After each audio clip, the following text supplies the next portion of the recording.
ইনকিলাব মঞ্চের মুখপাত্র শরীফ ওসমান হাদির হত্যাকাণ্ড ঘিরে তদন্ত যত এগোচ্ছে ততই বেরিয়ে আসছে একের পর এক চাঞ্চল্যকর তথ্য। সর্বশেষ যে তথ্যটি সামনে এসেছে তা অনেককেই বিস্মিত করেছে। এই হত্যাকাণ্ডের প্রধান অভিযুক্ত ফয়সাল করিম মাসুদ একসময় শোবিজ অঙ্গনের সঙ্গেও যুক্ত ছিলেন।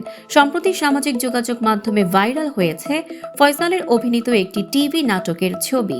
জানা গেছে প্রায় 5 বছর আগে নির্মিত কিলার নামের একটি নাটকে অভিনয় করেছিলেন তিনি। নাটকটির শুটিং হয়েছিল রাজধানীর কাউলা এলাকায়।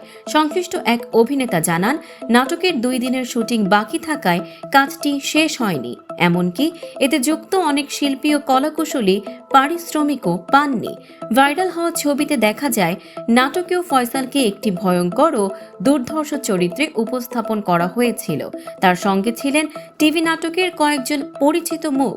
বাস্তব জীবনের ভয়ঙ্কর হত্যাকাণ্ডের সঙ্গে পর্দার এই কিলার চরিত্রের মিল খুঁজে পাচ্ছেন অনেকেই, যা নতুন করে প্রশ্ন তুলেছে তার অতীত জীবন নিয়ে। এদিকে হত্যাকাণ্ডের অর্থনৈতিক দিক খতিয়ে দেখে পুলিশের অপরাধ তদন্ত বিভাগ পেয়েছে বিস্ফোরক তথ্য।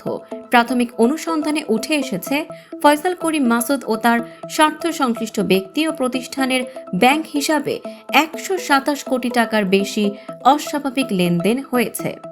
দর্শক, সাম্প্রতিক ও চমকপ্রদ সব খবর পেতে ফলো করুন আমাদের ফেসবুক পেজ CB24 টিভি এবং সাবস্ক্রাইব করুন ইউটিউব চ্যানেল CB24 অফিসিয়াল।